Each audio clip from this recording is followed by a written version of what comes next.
Um, I'm going to talk for a few minutes about a project we've been working on for about 8 years in Mexico. And I figured, given the international nature of the book and a sort of global practices, maybe I'll talk about Mexico, since there might not be many examples here in London of firms working there.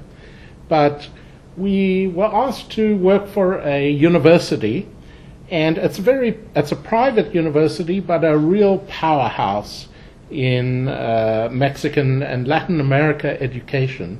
They have 29 campuses, almost 100,000 students, and we were asked to look at their main campus in Monterrey, Mexico, and this is the original founding building from the late 40s. They did a plan in 1945, and you can see it's very much focused on itself.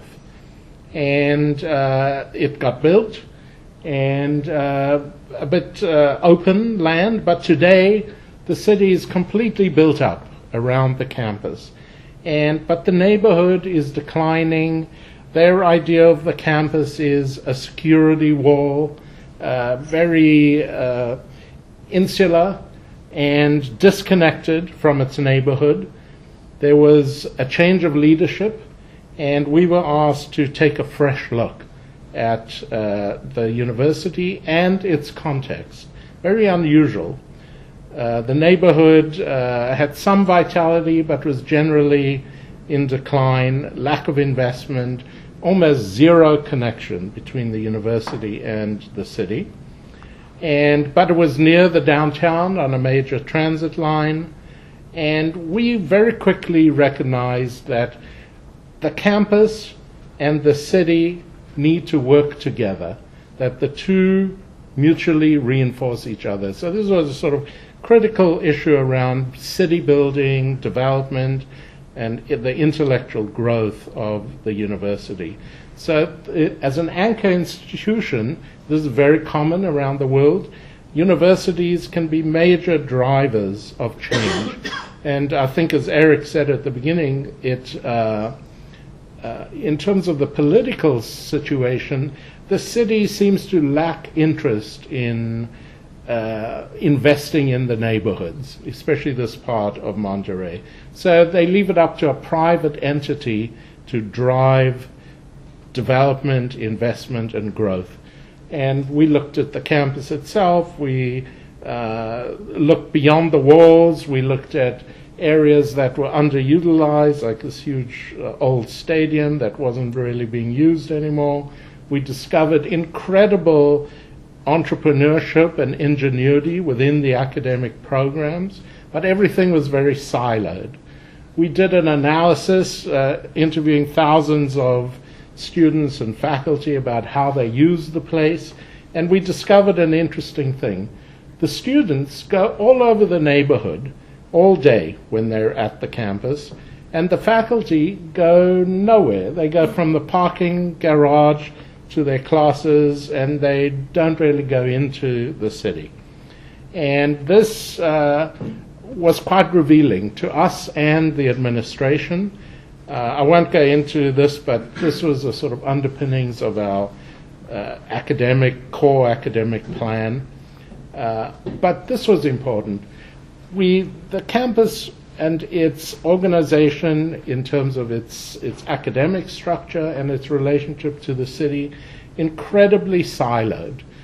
People didn't know what each other were doing, and these three words sort of captured the spirit of what we wanted to do, not only intellectually, but physically.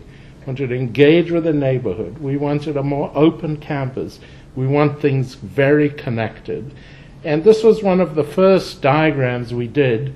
The client, frankly, was shocked that we would go beyond the boundary of the campus, but we saw the neighborhood and the city context as critical to their future success, the mutual success.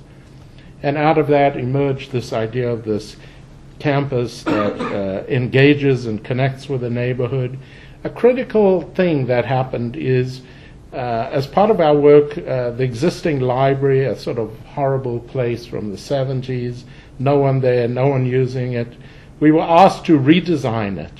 And we developed a new idea that opened it up, that this is the opening celebration, a huge transformation in the culture of the campus.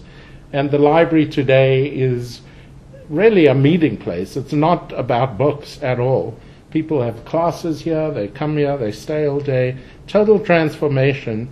And this is a great symbol for the relationship of these big ideas where students can connect with each other, connect with the city, and this triggered an interest in research and allied industries and what to do with all the land around the campus.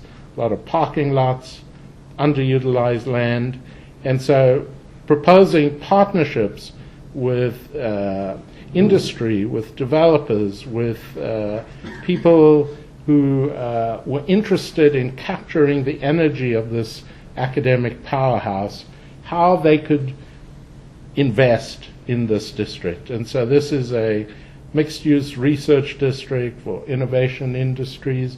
We spent a lot of time thinking about placemaking, a heart, how it all relates to each other.